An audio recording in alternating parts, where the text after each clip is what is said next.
They're both dumb. Oh my goodness. So if you haven't been aware, there's been this little beef between Dr. Umar Johnson and Steve Harvey. Now, Steve Harvey has been tap dancing his butt up and down for Kamala Harris, okay? I did a video on him and his interview with Kamala Harris, and he's talking about, well, I'm just gonna give her lobs and I'm expecting her to dunk them. That is his job in this political arena as of right now. That's what he says. And he stood by it. Dr. Umar Johnson has an issue with that. He's like, nah, black vote isn't for sale, okay? Respectfully, they offered me $10K to do an interview, all right? The black vote isn't for sale, okay? Ricky Smiley, this is yada, yada, yada, yada. Steve Harvey's logic didn't make any sense.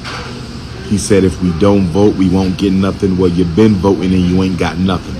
It's time to hold the vote until we get something. Tangibles, not symbols. Black vote ain't for sale no more. Black vote ain't for sale. We bartering on business. We standing on business. Bring us some tangibles or get out of my face. Uh-oh, retard alert. Retard alert, class. So they're bumping heads. Long story short, in my opinion, they're both dumb and they're both wrong. It's as simple as that. Dr. Umar Johnson talking about, wait, you're not going to get anything for the vote, okay? Black vote ain't for sale, all right? You either give us tangibles or nothing. Listen, actually, as a matter of fact, let me start off with Steve Harvey because it's easier. Steve Harvey is a comedian, all right? That's his job. I don't think Steve Harvey is politically literate at all, but he's in a position of influence and power. That's it. So all he's going to do is tap dance for Kamala Harris. Do I think that's a benefit for black Americans or this country? No. I think you simply just writing a blank check for any candidate is foolishness. That is political IQ of 0. But he's well aware of that. His whole thing is a comedian. It's to make jokes and make people laugh. He's not to be taken seriously, anything that he does or says. Now he comes out and talking about, you can't have Steve Harvey do anything for 10K. Okay, you can't have me do anything for 10K. Let me clear the air on something. Please. You can't hire Steve Harvey for $10,000 to do nothing. I don't know where you got that number from, but you can't offer Steve Harvey $10,000 to do nothing. I get it. We get it. People pay you a lot of money to, do whatever it is that you do. We got it. End of story. Steve Harvey's dumb and he's wrong for doing what he's doing. Giving lobs to Kamala Harris ain't going to benefit anyone. Okay, asking her soft questions isn't going to benefit anyone. It actually makes him look like a partisan hack. What he is doing is anti-black to the core. Anti-black to the core is to just give a lob to someone simply because she's the first black woman. That is foolishness, okay? That is absolute foolishness, and there should be some social repercussions for that. Let's get to Dr. Umar. I have been a firm advocate for Dr. Umar. I'm not gonna lie. I've been very much one that's like, hey, leave him alone, let him build his school. Black people need a school. Absolutely, this would be a great thing, especially going on with the propaganda they have in schools and the false teachings and, their history and not actual history. This is what we need. And I've stood by him for years, okay? Stood by him. Having said that, him coming out and saying that Kamala Harris wanted to do an interview with him. Now, I know maybe I'm naive, maybe I'm gullible, but I wish the best in people sometimes, especially, black people. I'm like, yeah, we can do this. Let's go. All right, this is what I'm talking about. This is what I've been advocating for this entire time. And then he lost me when he says he was offered 10K. Bruh. Now you lost me. Now you lost me, bruh. Now you lost me. There is no way on God's green earth Kamala Harris's campaign offered Dr. Umar $10,000. Now, I'm going to be honest with you. Some of y'all are saying, Lucas, forget about the $10,000. There's no way on God's green earth he was offered an interview to begin with. And you know what? To be fair, hindsight being 2020, I agree with you, okay? Because what you have to understand is that when these people do interviews, especially when it comes to Democrats and stuff like that, they are very careful and meticulous with who they do interviews with. Very much so. So Dr. Umar and his stance of interracial marriage and stuff like that, that's a no-go. That's just an immediate done no-go. Especially with Kamala Harris, who is in an interracial marriage, that's a no-go. So that's not going to get anywhere. Secondly, you have to think about, okay, what type of influence does Dr. Umar have when it comes to the political arena, right? What does he have? Who is going out because of what Dr. Umar says? Who is doing that? Then you have to look at that, and that's nothing. Because from the backlash that I've gotten supported him for his school, he seems to be very much marked as a grifter. He seems to be marked with many other black influencers and whatnot as a hustler, right? He's hustling the community for a school that is never going to open. That is pretty much it. And then the other half is just, well, he's entertainment. Okay, I'm not looking at him for political advice, but I do listen to him because he's entertaining. He makes me laugh. The idiocy that he says sometimes, it's humorous to me. That's what I've noticed when it comes to Dr. Umar. So that disqualifies him from an interview to begin with. Then to compound that with $10,000, bro, nobody paying you $10,000 for an interview. That's not happening, fam. That's not happening. I hate to say it, but it seems that Dr. Umar is either bald-faced lying. That's what he's doing. He's just lying to people. Or B, he's not even gullible himself to believe that someone from the Harris campaign reached out to him and was like, hey, let's get something going and we'll pay you $10K. Okay, those are only two options. Lastly, when it comes to, oh, we want tangibles. And I've been hearing this from a lot of politically low IQ individuals and influencers about this tangibles. What does that look like? Huh? All these people keep on talking about, we want a black agenda. Okay, what black agenda? Because if they come out with a black agenda, or they come out with tangibles, you want to know what you're going to get if you don't ask for anything? Nothing. Or in some cases, you want to know what you're going to get? You're going to get as far as Obama Boulevard. There's your tangibles. You can touch it, you can feel it, you can see it. That's tangibles. Congratulations. And you want to know what's so funny? You want to know what's so sad, really? So hilariously sad, is that black people will be like, wow, look, we got Obama Boulevard. Whoa, man, look at that, man. Now they gonna know where they are. They get Obama Boulevard. And you don't own anything on Obama Boulevard. That's the problem. That's the problem. This is what I'm talking about. We got to become our political IQ has got to skyrocket. Okay, it has to. When it comes to a black agenda, what does that look like?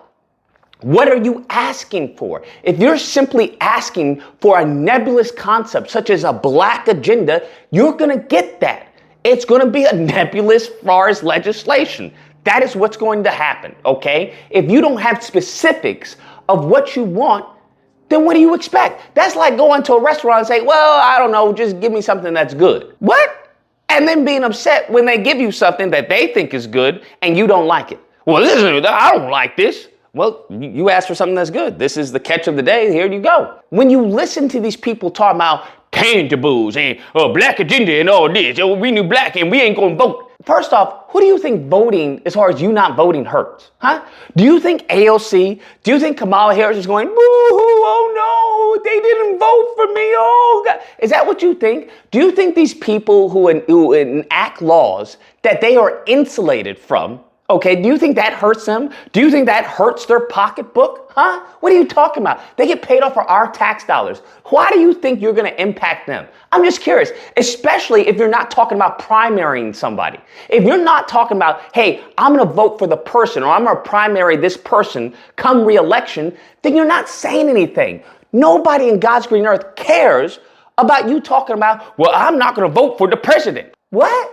Who cares, bruh? You think what do you think the Democrat Party is doing? You think they're gonna be hurting? Oh no, black people are not voting for the president. What are we gonna do? Bro, that just gives them more fuel for the fire in the next 4 years. That's what it's gonna be. They'll be like, hey, look, you chose not to vote for us. These are all the policies that they initiated. These are all the judges they put in place. Hey, they put in place the SCOTUS judges, and I don't know how y'all expect to get reparations with the judges who really don't care for y'all. So now what you all gonna do? Are we gonna compound this problem or are y'all gonna vote for us and have some change?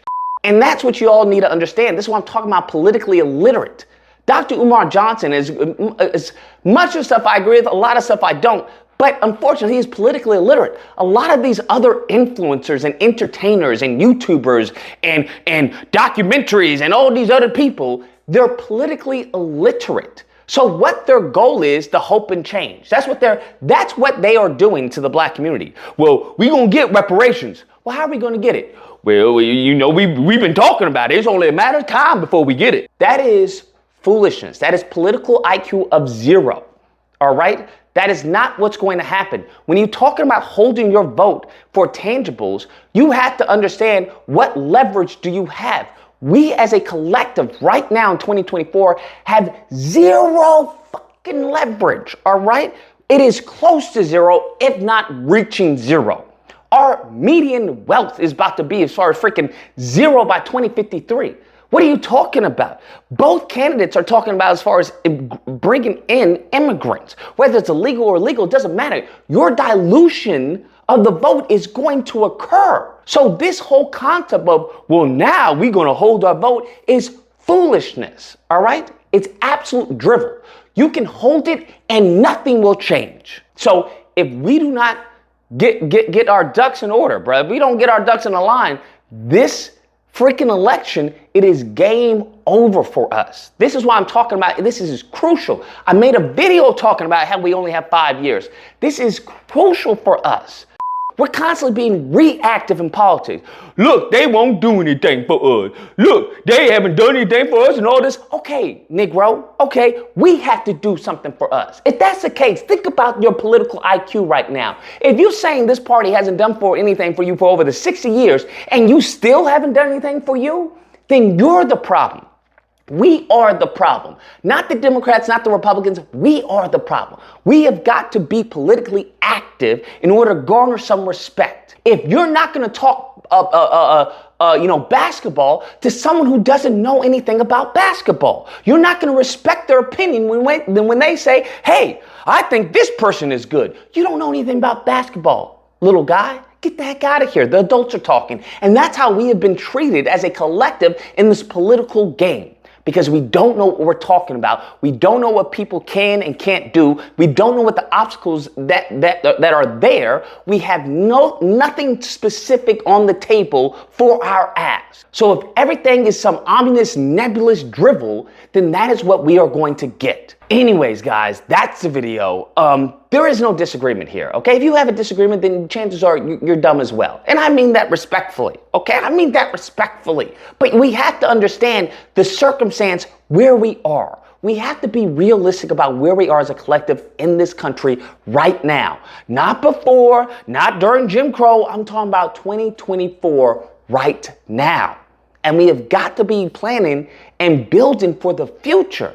We have to, or as I said, it's game over. I'm extremely passionate about this because we're all in the same Titanic. We're all in the same ship, okay? So if it crashes, then we all lose. All of us. So if you happen to disagree, nonetheless, you know where to find me. Friday through Sunday, Disagreement Day. You call in, we duke it out. Hope you guys enjoyed the video. If you did, please feel free to like, share, comment, and subscribe. And that fun stuff. Till next time, guys, be amazing.